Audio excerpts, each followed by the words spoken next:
हिमांशु जी, आपकी एक प्रतिक्रिया कि ये जो अब मामला खुल गया है, इसको आप किसी तरह से डिफेंडेबल है कि ये जो जबरन करके पैसा वसूला जा रहा है और ये सिर्फ पैसा उगाही की स्कीम थी?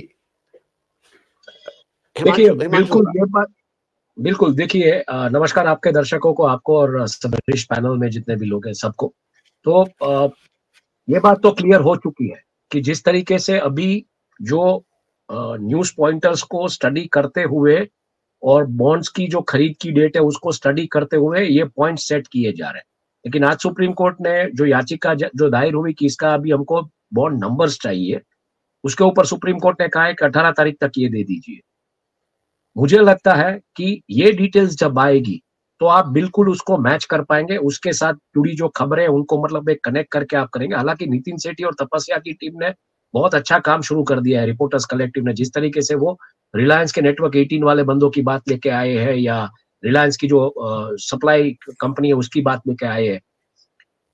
मुझे ऐसा लगता है कि इसमें सुप्रीम कोर्ट अभी भी कुछ मतलब सख्ती नहीं बरत रही।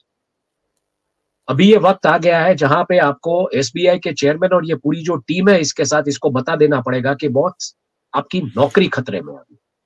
आप ये अगर डिटेल्स, ये मतलब हाउ कैन, जब सुप्रीम कोर्ट ने इन बॉन्ड्स को असंवैधानिक करार दे दिया है, violating the violative of article 14, तो आप कैसे ये डिटेल्स जमा नहीं करते टाइम पे? उसके लिए भी बहानेबाजी बनाते हैं। जब सुप्रीम कोर्ट बोलती है तो आप पीडीएफ फाइल्स में डिटेल देते हैं। मतलब ये टाइम बाय करने की बात है, ये गुमराह करने की बात है।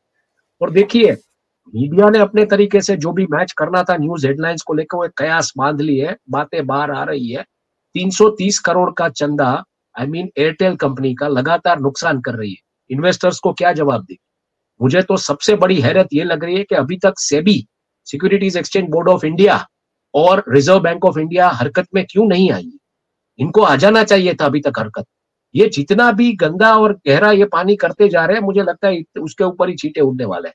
अभी एक खबर आ रही है कि मतलब एनडीए में एक घमासान मचा है और पशुपति पारस ने बीजेपी को चेतावनी दी है कि अगर गठबंधन में उचित सम्मान नहीं मिला तो हमारी पार्टी का रास्ता खुला है, हम कहीं पर भी जाने के लिए स्वतंत्र हैं, बीजेपी की सूची जारी होने तक इंतजार नहीं करेंगे। मतलब ये डोमिनोज इम्पैक्ट अभी शुरू हो गई है इसको लेके। दूसरी तरफ आईटी सेल वाले लोग जो है वो एक ऐसा मतलब एक इसको बोले क्या बोले, बेसिक एक एक्सेल कैलकुलेशन दे रहे हैं जिसमें ये लोग बता रहे हैं कि ये जो बॉन्ड्स है इसमें ज्यादातर पैसा जो है वो खर्च किया है टीडीपी ने। 110 करोड़ उनके मतलब प्रति एमपी उन्होंने इसका खर्च लगा लिया है। पर वो ये नहीं देखते कि सबसे ज्यादा पैसा किसको मिला है। तो ये नैरेटिव जो होता है ना आईटी सेल का, वो शुरू हो गया है। मेरा और सिंह साहब एक बहुत क्लियर मानना है, बॉन्ड की एक बार ये डिटेल्स आ जाएगी बॉन्ड नंबर वगैरह की, और उसमें दो कंपनीज, एक ये मार्टिन की जितनी कंपनियां हैं, क्योंकि वो म्यांमार से आया हुआ एक लेबरर है जिसने लॉटरी का धंधा किया, तो उसमें किसका पैसा लगा है ये जानना बहुत जरूरी है। और दूसरी जो कंपनी है वो हब पावर, पाकिस्तान और चाइना सीपीसी कॉरिडोर में जो इसका प्रोजेक्ट लग रहा है, सब कुछ लग रहा है, इसके एक बार बॉन्ड के नंबर मैच होते हैं और इन्होंने किसको दान दिया है, मुझे लगता है उसके बाद पॉलिटिकल घमासान शुरू होगा। तब दो परिस्थितियां पैदा हो सकती है। अगर मान लीजिए ये चंदा उन्होंने भारतीय जनता पार्टी को नहीं दिया और दूसरी पार्टियों को दिया है, तो भारतीय जनता पार्टी आके बोलेगी कि ऐसा ऐसा ऐसा है, ये मतलब ये जो एक पर्टिकुलर पार्टी मुक्त भारत करने की बात है उसमें ये दिशा में आगे बढ़ेगा ये नैरेटिव। और अगर ये चंदा सत्तारूढ़ पार्टी को मिला है तो आप सोचिए क्या घमासान। तो मैं क्लियरली कभी भी हर एक डिबेट पे बोलता हूं कि ये लोग क्राइसिस ट्रिगर करने के मास्टर है, क्राइसिस को कंट्रोल करने के मास्टर, और क्राइसिस में से पॉलिटिकल ब्राउनी पॉइंट स्कोर करने के मास्टर है। तो मुझे लगता है वेट एंड वॉच कीजिए थोड़ा। 18 तारीख तक, अभी तक कयास सब बन चुके हैं। Mega engineering company D group पैसे नहीं दे रहा है लोगों को, सैलरीज नहीं होती है, वहां पे एंकरों के साथ छेड़खानी होती है, ये सब बातें तो आ ही गई है पब्लिक डोमेन में। तो ये भी एक देख लीजिए। और उस दिन आई थिंक ट्वीट भी किया था गोयनका ने राम मंदिर के दिन, जिस ये डील ये स्ट्राइक नहीं हुई थी डिज्नी की कि जो भी होता है अच्छा होता है वगैरह। तो क्या चल क्या रहा है एग्जैक्टली? बट 18 तारीख तक मुझे लगता है आपको वेट करना पड़ेगा। और आज के अगर मैं परिप्रेक्ष्य में बात करूं तो मार्केट टूटा है, लेकिन मार्केट ये बॉन्ड की खबर की वजह से नहीं टूटा है। पर इसमें मुझे लगता है जिस तरीके की लिस्टेड कंपनियों के नाम आए, केईसी ग्रुप है, फिर ये एयरटेल ग्रुप है, फिर ये रिलायंस की जो सब्सिडरी फर्म्स है, जो भी है, इन्होंने अगर डिस्क्लोजर्स नहीं दिए स्टॉक एक्सचेंज के, इन्होंने इन्वेस्टर्स को नहीं बताया है, तो इनके ऊपर भी रेगुलेटरी एक्शन पॉसिबल है। सेबी कब हरकत में आएगा ये मुझे लगता है देखना पड़ेगा। गोपनीयता तब तक जरूरी थी जब तक ये चल रहा था। जब इसने सुप्रीम कोर्ट ने इसे असंवैधानिक करार दे दिया है, उसके बाद इसमें गोपनीयता रखना मतलब आप और पानी गंदा कर रहे हो, और पानी गंदा मत कीजिए, इसके चीटे आपको ही उड़ेंगे। और मैं एक बात बता दूं, और एक कानून लाए थे ये लोग हिंडनबर्ग के बाद कि कंट्री की कोई भी परिस्थिति आर्थिक तरीके से, मतलब स्टॉक मार्केट वगैरह, किसी की कंपनी का किसी का नुकसान होगा तो उसका एक मतलब एक आर्थिक आतंकवाद की धारा लागू की जाएगी। तो ये बातें अब बाहर आई है, मार्केट डाउन है, कई कंपनियों के मतलब उनके नेटवर्क में इरोजन हुआ है। तो क्या ये जो लाने वाले लोग थे, ये बॉन्ड की सिस्टम, ये पैरेलल बैंकिंग की व्यवस्था, शैडो बैंकिंग की व्यवस्था, जो एक जमाने में वर्ल्ड वॉर 2 में जूस जैसे कर रहे थे कि साइकिलों के जो पाइप्स होते हैं उसमें वो नोट्स के बंडल पाइप बना के डाल के लेके जाते, मतलब छुपा के ले जाते थे सिस्टम से, क्या उस दिशा में कुछ होगा? क्या ये आर्थिक आतंकवाद का कानून इनके ऊपर लागू होगा? This is a conspiracy against the masses of India. This is an economic conspiracy against the masses of India. This is not a scam. This is an economic conspiracy. मैं एक बिजनेस जर्नलिस्ट के तौर पे इसे एक economic conspiracy देख रहा हूं, जहां पे एक पर्टिकुलर सेट ऑफ पीपल को आप एक स्पेशल स्टेटस दे रहे हैं, और बाकी के लोग उनका जो भी हो, लेबर लॉज आप मतलब मजबूत नहीं कर रहे, नौकरियां नहीं दे रहे। तो this is 100% an economic conspiracy against the masses of the nation, against the people of the nation, and being hidden from them. अब इसके ऊपर सुप्रीम कोर्ट कौन क्या कैसे, इन्वेस्टिगेटिंग एजेंसीज जैसे कपिल सिब्बल ने मांग की है सिट की, ये सब क्या कैसे करता है ये देखना पड़ेगा, और इसका पॉलिटिकल इंप्लीकेशन क्या आएगा ये फिलहाल कहना मुश्किल है। 18 तारीख तक, क्योंकि सुप्रीम मतलब एसबीआई ने, स्टेट बैंक ऑफ इंडिया ने बहुत ही गंदा काम, और उसके लिए मैं क्लियरली मानता हूं कि सुप्रीम कोर्ट को भी खड़ा होना पड़ेगा और बोलना पड़ेगा कि आपको आपकी पेंशन भी नहीं मिलेगी, आप सुप्रीम कोर्ट और कॉन्स्टिट्यूशन से बड़े नहीं हो सकते। और अगर आप अपने आप को बड़े मानते हैं तो आपको वो कॉन्फिडेंस कौन दे रहा है? मुझे लगता है आने वाले दिनों में भले चुनाव की तारीख कल डिक्लेयर हो जाए, बट रेगुलेटरी एजेंसीज वगैरह भी सुप्रीम कोर्ट के गाइडेंस के मुताबिक इसमें काम करना पड़ेगा। सीट बिठाइए जो भी बिठाइए, लेकिन ये दूध का दूध और पानी का पानी करना पड़ेगा आपको। और जिस तरीके से एक मतलब एक शांति छाई हुई है बीजेपी में, फाइनेंस मिनिस्टर ने आज कुछ बातें की थी, उन्होंने जस्टिफाई किया इस बॉन्ड को। किस मुद्दे पे आप इस चीज को जस्टिफाई करते हैं? जब एक कयास लगाए गए, न्यूज के हेडलाइंस के बेस पे तारीख के साथ मैच किया जा रहा है, अब देर खाली नंबर्स आ जाए तो क्लियर हो जाए कि बॉस ये ऐसे ऐसे हुआ है। आई मीन कुछ तो शर्म करो, कुछ तो मतलब अंतरात्मा जैसी चीज होनी चाहिए। ठीक है, आप एक जमाने में विपक्ष में बैठे थे, आप चंदा इकट्ठा करके अपनी पार्टी चलाते थे, बट अभी आप सत्ता पक्ष में है, आपको सत्ता पक्ष में बैठ के सत्ता संभालनी है, सत्ता की धुराएं संभालनी है। इसमें ये चंदे वाला जो माइंडसेट है ना, ये निकाल दीजिए। 7 मार्च को एक और मतलब एक डायरेक्टिव लाया गया है। 15 फरवरी को ये सुप्रीम कोर्ट का डिसीजन आया जिसमें बॉन्ड्स को असंवैधानिक डिक्लेयर किया गया। 7 मार्च को एक डायरेक्टिव आया जिसमें कहा गया है कि आईटी रिटर्न्स जिनके भी मतलब स्टॉक है, उनको जल्दी लेने के लिए आपको वीआईपी लेटर की जरूरत पड़ेगी। वीआईपी लेटर मतलब क्या? कोई बीजेपी का कोई कार्यकर्ता प्रवक्ता वीआईपी लेटर देगा, तब आप जाओगे तो बोलेगा ठीक है आपका 10 लाख का है, 2.5 लाख अभी जमा करवा दीजिए, 15 लाख में आपका 15 दिन में आपका पैसा वापस आ जाएगा। तो आई मीन ये एक पैरेलल सिस्टम, ये जो चंदे की जो व्यवस्था है ना, इनको चंदे के माइंडसेट से बाहर निकलना पड़ेगा। वो एक कहानी थी ना, एक भिक्षा मांगने वाली स्त्री से एक राजा शादी करता है, लेकिन वो स्त्री हर एक वो उसमें झरोखे में जाके भिक्षा मांग के ही खाती है। ये माइंडसेट से इनको बाहर निकलना पड़ेगा, चंदे के माइंडसेट से। और इन्होंने भले सत्ता में आए, लेकिन चंदे को लेके यहाँ पे इनकी पार्टी में बहुत घमासान हुआ है, क्योंकि आरएसएस में बातें जाती थी कि ये चंदा लेके यहाँ देते नहीं, तो इन्होंने अपने घर भरे, ऐसी भी बहुत सारी एग्जाम्पल्स है। तो ये चंदा लेके करके करना क्या चाहते हैं जब सत्ता में बैठे हैं? आपको जो करना है कीजिए, कंट्री की इकोनॉमी पे ध्यान दीजिए, नौकरियां दीजिए, लोगों के हाथ में डिस्पोजेबल इनकम दीजिए। यहाँ पे बात कुछ अलग है। कश्मीर से आपने 370 का स्टेटस हटा दिया है, और आपने शायद मुझे लगता है ये स्टेटस, स्पेशल स्टेटस पूरे कंट्री में लागू कर दिए कि ये लोग हमारे स्पेशल लोग हैं, इनको कोई जब चाहे हम परेशान करेंगे, इनसे पैसा लेंगे और इनको काम भी देंगे, और बाकी के सब इनके गुलाम। तो ये व्यवस्था मुझे लगता है एकदम सही नहीं, और ये इसे मैं बिल्कुल एक economic criminal conspiracy against the masses मानता, एज अ बतौर एज अ बिजनेस जर्नलिस्ट। जी मैं हिमांशु जी, इस बात को मैं भी मतलब आपने एक नया डायमेंशन दिया कि ये जो चंदा से पे चंदा जीवी जो हैं, मतलब वो ये चंदा जीवी, एकदम सही बात है। नहीं चंदा जीवी लोगों को दादा चंदा जीवी मतलब इस लेवल पे कि यहाँ पे मेरे पास एक कॉन्क्रीट इंफॉर्मेशन है कि जब नरेंद्र भाई यहाँ पे चीफ मिनिस्टर थे तब एक बंदा यहाँ पे भारत माता की मूर्तियां निकाल के नरेंद्र भाई का फोटो साथ में जोड़ के उसके ऊपर चंदा लेने निकला था, सीएमओ में बैठता था वो बंदा। नरेंद्र भाई ने उसको मतलब धमकाया था कि ये धंधे बंद कर दो। तो इनके आसपास भी ऐसे लोग, ये चंदा जीवी राइट शब्द कहा है आपने, इनका ये चंदे का माइंडसेट और मेंटालिटी इनको निकालना पड़ेगा कि दे आर इन पावर और एक कंट्री गवर्न करना है इनको। चंदे से अपना घर ही भरने का ये माइंडसेट निकाल दीजिए भाई साहब।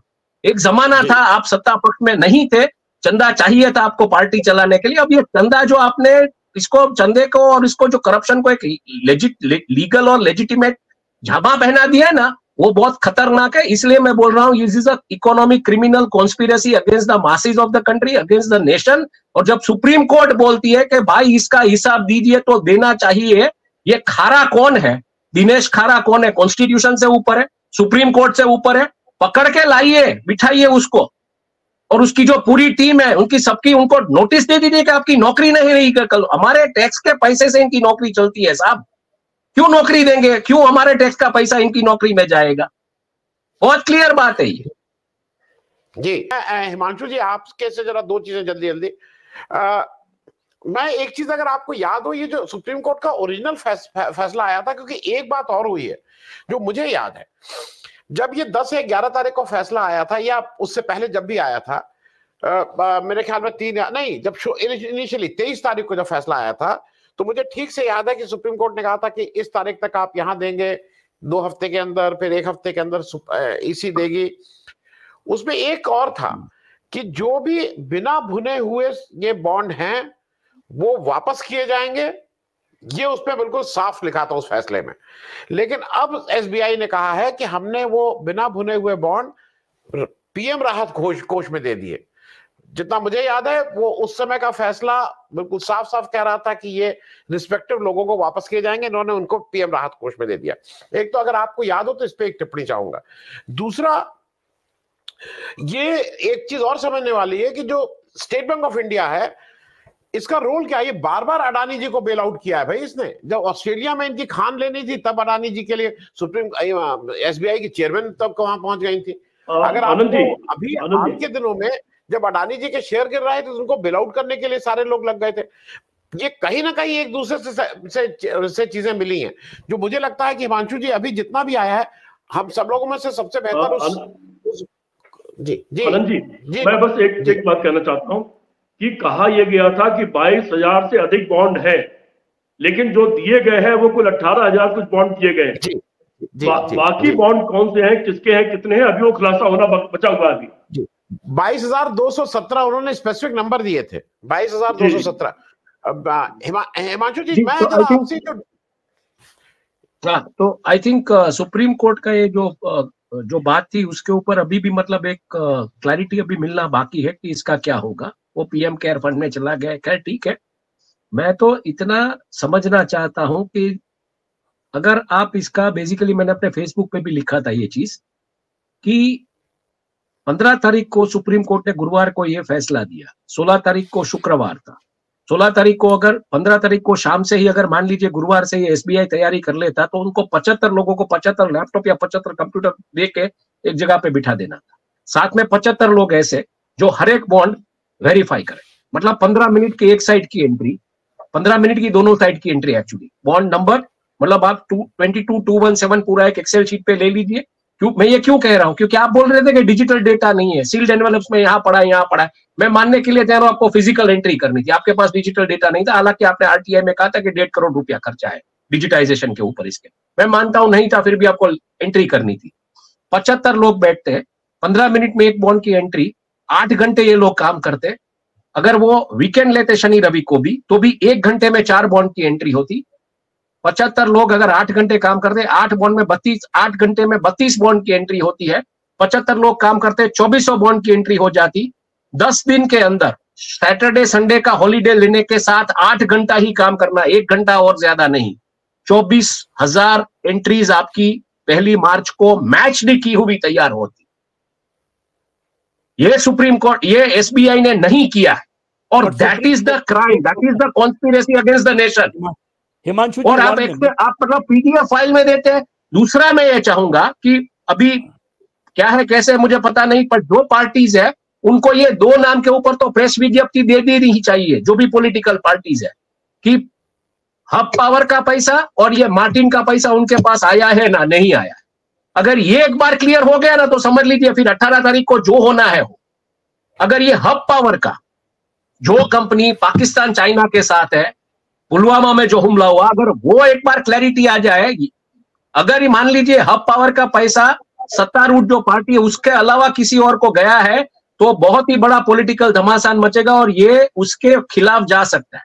इसलिए पॉलिटिकल पार्टीज को हब पावर और ये मार्टिन भी देखिए म्यांमार का नेशनल है, लेबर था, चाइना का पैसा है, सीपीआई का है, किसका है, मतलब चाइनीज पॉलिटिकल फंडिंग का है, चाइनीज शेल कंपनीज का, किसका पैसा लगा है? क्योंकि आपने पूरी की पूरी राजनीतिक व्यवस्था का व्यापारीकरण कर दिया। अब इसमें किसका पैसा लग रहा है? बैठा है मार्टिन यहाँ पे, लेकिन पैसा किसका है? और उसका बेटा अगेन बीजेपी में है, तो ये पैसा किसका है? तो ये दो चीजों के ऊपर अगर एक बार क्लैरिटी हो जाए ना सभी पॉलिटिकल पार्टीज की, हमारे पास इसके बॉन्ड आए नहीं आए, हमने आए थे तो इनको एनकेश किया नहीं किया, तो मुझे लगता है 18 तारीख तक भी आपको वेट करने की जरूरत है। बाकी का फिर क्या है, फिर सेबी और आरबीआई का देखना है।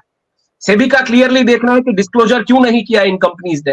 ये केवेंटर्स तो शेक बनाती हुई कंपनी है, वो बॉटल्स में शेक बनाती है, वो इतना मतलब ये मनी लॉन्ड्रिंग ही दिख रहा है प्योरली। जैसे आत्मजीत सिंह ने साहब ने कहा, वो एकदम सही लग रहा है। मुनाफे का 18 गुना पैसा आप दे देंगे, कहां से लाएंगे? मैं तो आपको वर्धन सिंह साहब, मैं आपको बोलूं आप क्या करो, आप कुछ मत करो। आप ये पब्लिक इंडिया में क्या कीजिए, 10 करोड़ का स्टार्टअप का लोन ले लीजिए, 10 करोड़ के इलेक्टोरल बॉन्ड ले लीजिए और 100 करोड़ का सरकार से काम लाइए, 35 करोड़ टैक्स भर दीजिए और वो 100 करोड़ वो भी वापस दे दी, मतलब 10 करोड़ वो भी वापस दे दीजिए लोन के, 4.5 करोड़, दूसरा मतलब 5.5 करोड़ हो गया, 4.5 करोड़ का मुनाफा, 45 करोड़ का मुनाफा। ये मॉडल दे रहे हैं आप, मतलब एक पूरा का पूरा स्टार्टअप्स को भी कि आप ऐसा कीजिए।